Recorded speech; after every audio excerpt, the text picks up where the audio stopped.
Good evening, everyone. My name is Charles with Klecker Tactical. Again, this is our Tactical Tuesday Talks. This is episode 14. We're going to go over concealed carry tips. Again, these are just my personal opinions on my experience. I have been concealed carrying since I've got my first gun when I was 21. So, show my age. So it's been, 14 years. Learned a thing or two about some tricks and tips. First, we're going to go over some of the things that we're going to be seeing in the next month. So in 3 weeks, I think it is, we're going to be at it's May 17th and 18th. If you're local to Michigan, we're going to be at the Saginaw Field and Stream for the Great Lakes Regional IDPA regional match. We are going to be set up there. We might shoot it. I might do it. I got a couple teams that are, one team that's going to be shooting, a couple guys that we sponsor that'll be shooting, but I think they're going to be doing an unstaffed day. We'll be there hanging out. We'll have a tent, so come see us if you're in the area. Again, looking ahead further in the future, we've got June 28th is GunCon 2025 in Cleveland, Ohio at the Twist Drill Center in Cleveland, Ohio. Tickets are on sale now at guncon.net, and they are $50. Get you a t-shirt, an entry. There's going to be lots of big brands, new products coming out that they're going to be revealing. So it's really cool. You get your live Q&A panel with all your favorite YouTubers and upcoming content creators. Get there, come hang out with us. It's going to be a blast. So hopefully we'll see you there. So for tonight, first thing we're going to go over with our CCW or concealed carry tips is, here in Michigan, we call it a CPL, concealed pistol license. There are some states that have something similar. Most states, generally, CCW is the more universal term, meaning concealed carry weapon.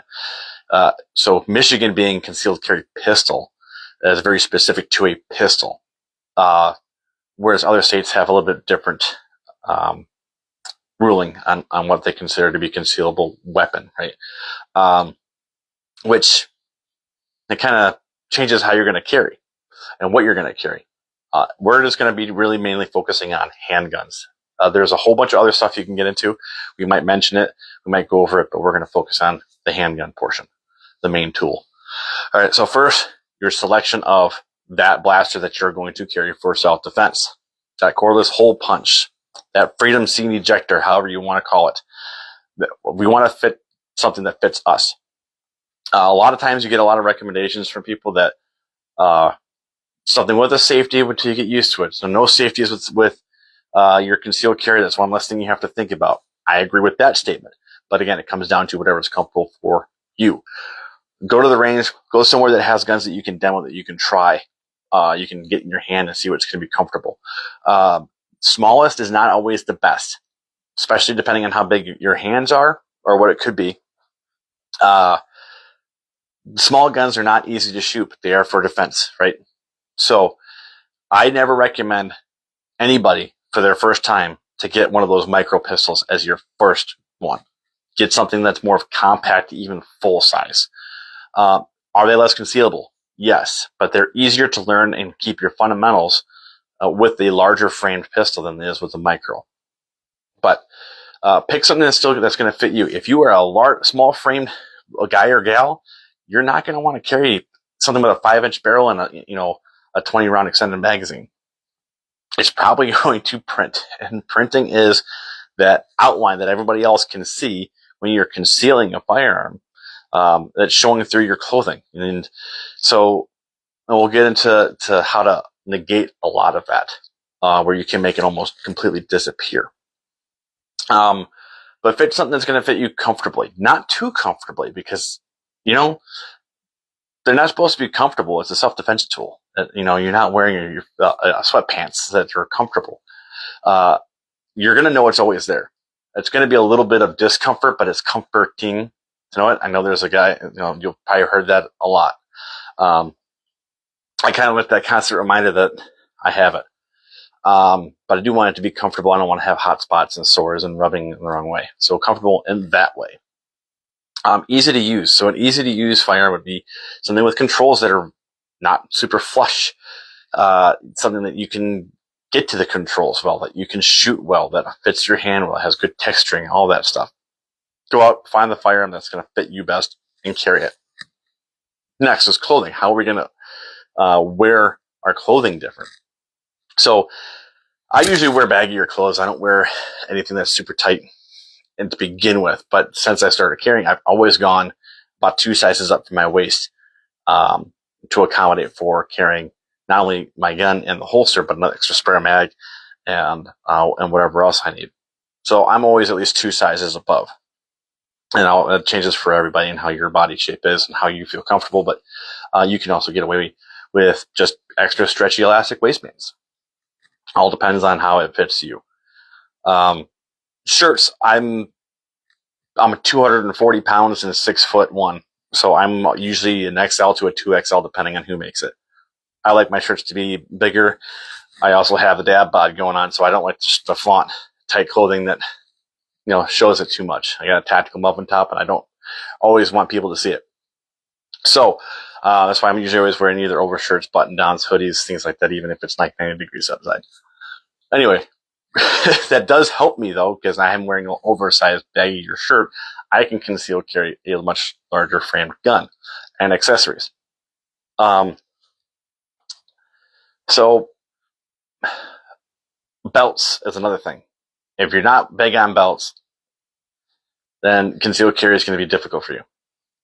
Just plain and simple. Most of them require a belt to hold firearm. So I recommend core belts. I've been using mine for going on almost 2 years or more now. I'm also a reseller of them. No, I'm not biased. I was actually going to be a next belt. I guess you could say I'm biased. I was going to be a next belt dealer, and then that thing gets shredded. And I did not like it. Someone told me, you're not going to like next belt. And I was like, it's fine. I did not like it. Went to Core, love them, love everything they got. So, but if you're not going to wear a core belt, I have 2 options for you. They are the UltiClip. This is the UltiClip 3 Plus, and this is the UltiClip Tuck, UltiTuck. This is one of their original, spin-off of one of their original designs. So this has 3 different holes. You can adjust the height depending on how we block it, depending on the pistol. If I have room, we can even get you cant in it. I will say, you can just adjust the cant on this because this has that little friction point there. That's the only point of grab that you have. But these are great and wonderful if you're not going to wear a belt, because that's what these are designed for, is beltless carry. This is the same design, just different orientation. Same clip, same design, same operation. Clamps down. But this, you can take just about any inside the waistband holster you have on the market, take one of these that we sell on our website with hardware, and you can take off the other belt clip and put it on, because it fits most of your common holsters out there. And this has built-in cant. You can see those little tabs on the side, built-in cant into the clip. Great for sweats, jogging pants, sweating, or jeggings, leggings, anything. Mainly women who don't like to wear belts. And if they do wear belts, they're really small belts. Now, Core does have a new belt for women. It is a 1 1/4 inch belt, and they have a 1 1/4 inch belt clip that's available. So if there's any women that are watching, leave a comment down or send me a message if that's something that interests you. Obviously, it interests them enough to be able to make the product, but let me know if it's an interest enough for us to add that product and I'll start offering a 1 1/4 inch, which is just a smaller, more like compact belt designed for women, I would assume by women. So let me know if that's something that you would be interested in just adding to our lineup. I'd be more than happy to get some of my next core belt order. I might do that just because, and just sample it, take it to some gun shows. So now we've got some of the clothing put away. Like we're going to wear some bigger clothes. We're going to wear bigger pants. We're going to wear belts. All right. What about the style of clothing? So right now I'm wearing what I typically wear. Some type of camo or a gun company hat, a firearms logo hat, Leupold shirt, something that's gun related. I usually look like a country guy that's going to have a gun on him. So, with that being said, if I look like this every day, all the time, it's assumed that, so people are going to be looking for me and looking at me and looking for it. So I have to try to be more cognizant of, hey, people are going to have more eyes on me saying that guy's got a gun. So I have to be more aware of that to try to make sure I'm not going to print or, make it show. So holster selection, we'll go into that next. Skip that. I'm sorry. I'm getting ahead of myself. I'm gonna skip an out of the order that I wrote my notes down to. We're gonna go into mindset just because I was talking about that. Let's roll right into mindset, right? So now I've got this mindset of, hey, I'm always carrying it. I'm carrying the gun. I think that even if I'm not carrying it, it's very rare that I'm not. So I know that if someone's looking at me and thinking, oh, that guy's got a gun. That guy's probably got a gun. So I should be aware of that. So one thing what I'm always doing when we're taught is, if you haven't heard of it, called the OODA loop. OODA loop.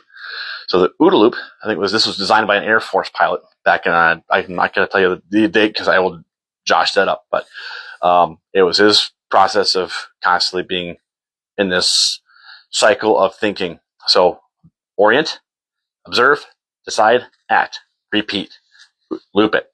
You're constantly doing that. So you're orienting yourself to your situation. You're observing your environment. Something happens, you make a decision, you act on that decision, and then once that decision is made, now you reset and do that all over again, and you're just continuously doing that process. It goes also into what's called the Cooper's color code. They kind of tie into each other a little bit, I think. And I'm going to tie it in for you. So Cooper's color code is white, yellow, orange, red, and black. A lot of the color codes you'll find online, they kind of leave black out. A lot of instructors leave black out, but it's really important. Because it can happen to a lot of people. So white is just, you're completely unaware. You have no situational awareness, you're completely unaware. And when you're carrying a firearm, you never want to be in the white. You never want to be in the white, period, at all. That's a dangerous position to be in. You never want to be in that mindset. So yellow is heads up, you have situational awareness, you are aware of what's going on around you and your situation, right? SA. So orange is you have identified something that could be a potential threat, whatever it is, like a shady dude in the corner, or someone's been eyeballing you, someone's on their phone making gestures towards you, whatever it may be. Something has made you feel not warm and fuzzy. Red is whatever that thing was that you were suspicious of now became an action. Now you have to act, and it became a real threat. What black is if you are in white and you get introduced to red right away, sometimes people go to black. They are unresponsive, they black out, they go internal, and they do nothing, they freeze. So that's why you never want to be in white to begin with. Because if you get jumped from yellow to red and you skip orange, that's not that big of a jump. You were aware, you had some situational awareness, you didn't identify a threat, but you weren't like sitting in your happy place with headphones on doing crosswords at the park. So never be in the white. Don't always be in the orange, because then you're just like, it's just paranoid, but be in a happy medium of orange and yellow. Because remember, as concealed carry on, I don't know, I'm not even going to try to come up with a fancy word for that. So if you're carrying a concealed weapon, you are in a defensive mindset, not offensive. We are not looking for fights. We are just out there doing our thing, and we just have a tool for protection. You're not looking for fights.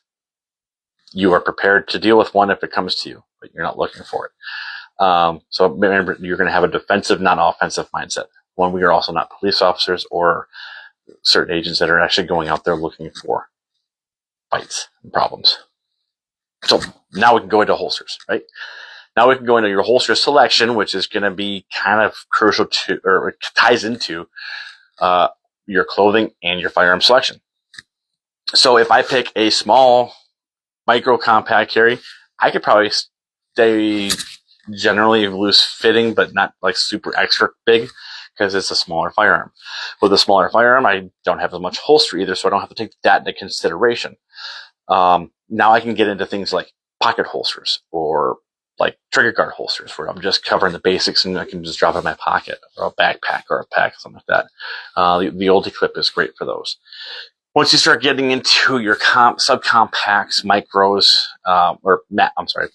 subcompacts and compacts, and even your full size, you're going to need a beefier belt clip, a different holster. The holster gets bigger. So now you're going to have to consider the clothing and the hardware that you're going to wear. Now, UltiClip that I talked about earlier, the UltiClip is great for beltless carry, but they also have an option for belts, and that is the UltiClip XL. Now, this will fit up to a 3/8 thick belt, up to 1.5 inches. Yeah. So that's what it's going to fit in there. It's pretty much the same operation. It's just this thing's tight and it's fresh. But it does also have a tool in here, which I'm not going to take the tool out because I don't remember how to take it out. But pop this thing open. This is hard. And then you can plop it over your belt. This is the tool, which, let me see. Let me take it out. There is a little process to it. There we go. So there's your little tool. This is really all it is. It's a wrench. So I think it has some other instructions in there about what all it can do. I thought it was pretty neat, and it was cool. And that comes back down. And, you know, I'm going to test to see if it'll work like any other ones, to be able to work like a regular UltiClip, but you're going to have like that much more room protruding outward. That's not really necessary. You're not using it, but there it is. Cool. UltiClip XL. That's a great option to carry on the belt. The other options, I will show you these ones first because the other ones are already in the holsters. So this is the DCC Monoblock HLR4, Mod 4. And this one's got some little cant built into it, so you can do a little canting. We can offer these in singles or doubles, depending on how you want to spread the load on this. You can get away with just one of these, but then you can have a lot more movement this way with the gun. Again, metal, really thin, DCC HLR4, that's the Mod 4. I like those. Then you have the DCC Monoblock.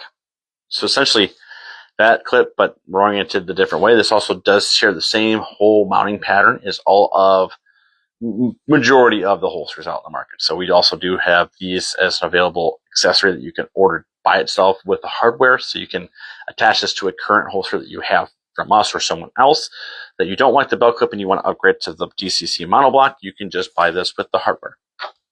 Another drop style belt clip is the TacWear. This is also, and by the way, all these are made in the USA. The UltiClip is Illinois. The DCC, I think, is out of Tennessee. Something like that. I have to relook. I think they're out of Tennessee. I don't know where TacWear is made, but they are all made in the USA. All my belt clips are made here. My main one is made out in Montana.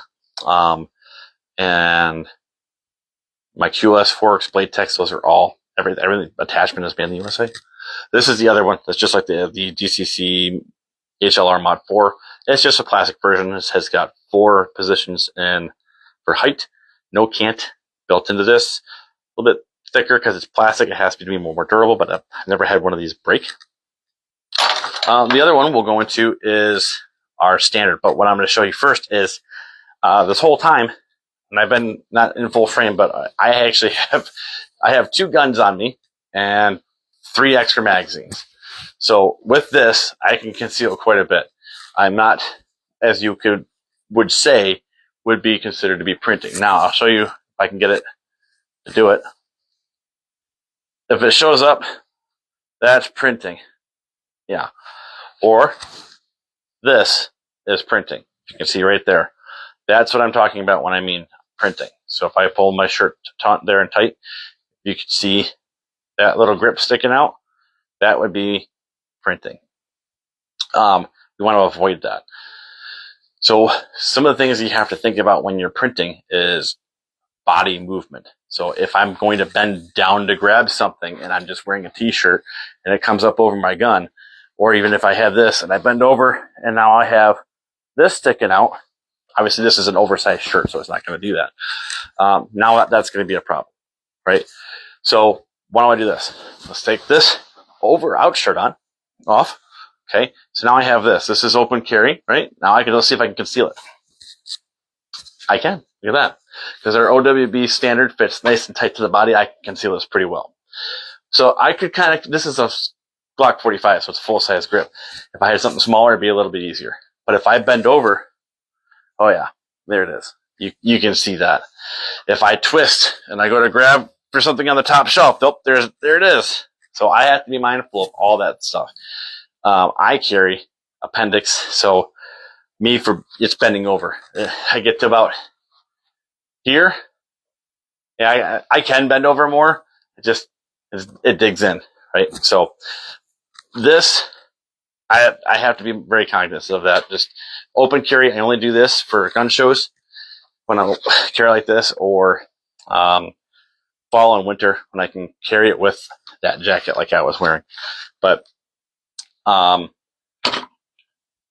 then I also have 2 extra magazines that are on the outside. They're also very concealable, very comfortable. I can wear this setup just like this. Have 3 magazines on me with these speed clips, and I can wear this all day. Super comfortable. So for my regular carry is appendix. So if I'm wearing a bigger, looser shirt like this, then you can't tell, but I'm wearing gun and an extra mag. So I did wear a sidecar for a long time, and then I switched to just having a separate magazine. So I can take this off, move it around if I wanted to, and I can have more modularity that way. If you do get the sidecar from us that has this shock cord stitched, you can just unstitch that, wear them as separate, and essentially stitch it back in and make it a sidecar again. It doesn't have to stay. I haven't found anything that's like really quick. You will still kind of have to weave the shock cord through, but I like this option.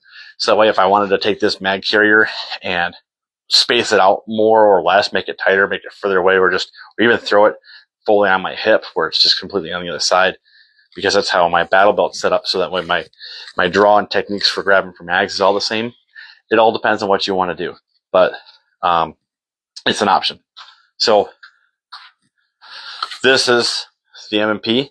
This is actually with the full extension. This is a 17 round mag extension. I normally don't carry it with this just because because you get about, like I said, if I go flush, you get that much of difference that's sticking out. It doesn't print as much. And I prefer that. But this is our TRS. This is our standard 1.5 inch to 1.75 inch, depending on which option. Standard plastic belt clip. Nice and wide, very aggressive, very easy to use. There's no need to even pull this up to put it on. I can literally just, it's on. Taking it off, little pull, it comes off. I've never had this come off when I didn't want it to. This has been in and out of my mounts, been in and out of my belt, every day. It holds up good. No bendage, no breakage. Haven't had one yet. But that is our standard 1.5 inch belt clip, and we won't be switching that anytime soon. So let's see. I'm gonna backtrack just a little bit because I forgot I had some demonstration props to help me with pistol selection a little bit.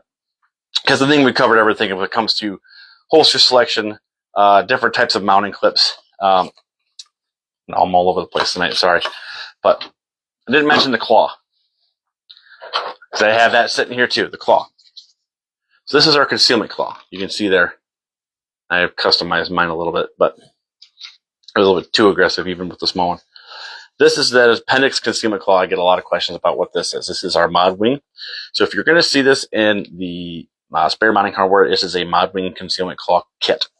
So this pushes up against the belt, which drives that grip in tighter, making it more concealable, making this grip less printable. They come for light bearing and non-light bearing, of course, but I like the claw. My one was I modified it a bit. I might have to get another spacer adapter because I did it too much. But that is also one of the features to be able to make this more concealable. I have seen people wear this on like the 3 or 4 o'clock with the claw. It just makes it more of a reach to get it. But if you're comfortable with doing that, then go ahead and do it. That's all I got to say. So now when it comes down to pistol selection, I forgot about this. I think considering size and capacity. So here we have a shield. This is a Shield 45, but it's pretty much about the same size. And let's just say this is a Shield Plus, because it's relatively the same size. Okay, so you get 12 rounds with this now with the new Shield Plus. Compared to those people who think that revolvers are best because they never jam, here's an SP01. It's a 5 or 6 shot. I don't actually have 1, 2, 3, 5 shot revolver. So almost the same thickness with it when it comes with the cylinder. Just about the same front to back, even to the hilt of the grip. This actually sticks out a little bit. It's a bit longer. And then height-wise, they're almost identical. Very close. I mean, if you change grips, I might change it a little bit, but they're pretty much very identical in size. More than twice the capacity. And this is just a shield. Hellcats 365 is all about the same. And you're getting almost 3 times the capacity than the SP0101. And a semi-automatic polymer gun. Okay. I know it's not a revolver. I have never once had a failure or my gun not go bang when I needed it to. But just to give you a size comparison of this is going to weigh more. This is less. And I have more ammo, which might even it out a little bit. But make the decision on, do you want capacity? Do you think this is more reliable? It's obviously not that much more concealable because they're about the same size. So you don't have that argument, Mr. Revolver guy. Sorry. I think that this is way more reliable than this. So, that's my personal opinion. Now, moving on to, we talked about printing. We talked about mindset. We talked about clothing. Now let's talk about training. How are you going to do training for concealed carry? Now, get yourself a shot timer. If you don't have a shot timer, training is, well, it's not useless, but you don't know if you've been improving. Get yourself a shot timer. These are like anywhere from $100 to $150, something like that. I have something, that are really stupid expensive, but this is an old one. But they're like right around $100. Get a shot timer. Practice going out doing dry fire training in your shop, in your garage, in your bathroom, I don't know, wherever. Just make sure you're unloaded and clear, of course. But dry fire from the holster. Break it down into steps and do each step over and over time, like 30 times, and then add the next step, and keep practicing in iterations, and then put a target on the wall and then draw and see how fast you can get on the trigger. Now, one great tool that I don't have, not a sponsor or anything like that, but is Mantis. Mantis Tech is going to get you really great dry fire. You probably heard that a lot from a bunch of other people, but Mantis is a great dry fire tool. Cool Fire Trainer, I think, is another one that I would be into because it actually replaces your barrel with a CO2 barrel, so you actually get the action works. You get blowback, you get feedback, you can multiple trigger pulls. Mantis and all the other ones that are like a single shot, and it does give you a lot of analytics of how your shot was, but it's not giving you follow-on shot training tools. So it's still a good tool. I think there's some improvements that can be made. I think there is some word about having magazines from Mantis that will allow you to do multiple shots coming in the future. I think I've seen a little something about that. So hopefully that comes out, that'd be great. If you do have a Mantis like the X10, we can make you a holster for it though. So that way you are dry fire training properly in the holster. So if you have the X10, we can set you up with a holster for it. We have done a few already. If you have a different model and you're looking to get a holster for, reach out to us. We'll reach out to our rep at Mantis and get the light body for that so we can be able to help you out. We'd love to be able to do that because dry fire training is great, but if you don't have a holster, it's still good, but it could be better. Let's elevate your training by getting a holster for your Mantis X10. Okay. That's about it. I think I covered everything that I had written down about my tips for concealed carry. So if you're training regularly and you're being diligent and you're out there carrying every day, getting experience, you're going to learn a lot more every day and learning different techniques and things that work and don't work. You're going to find certain clothing that you're just, I don't want to carry in this because I print or it shows every time. And then it's just something I'm not comfortable because I have to, move a certain way. And then you can start going off body carry. You can get fanny packs. You can do on your backpack. You still have your gun with you, but remember, if you're off body carrying in a fanny pack or a backpack, be mindful of that, because if that bag gets snatched, there goes your personal protection as well. Now they have it. So keep that in mind. You're always going to be cognizant of where that is.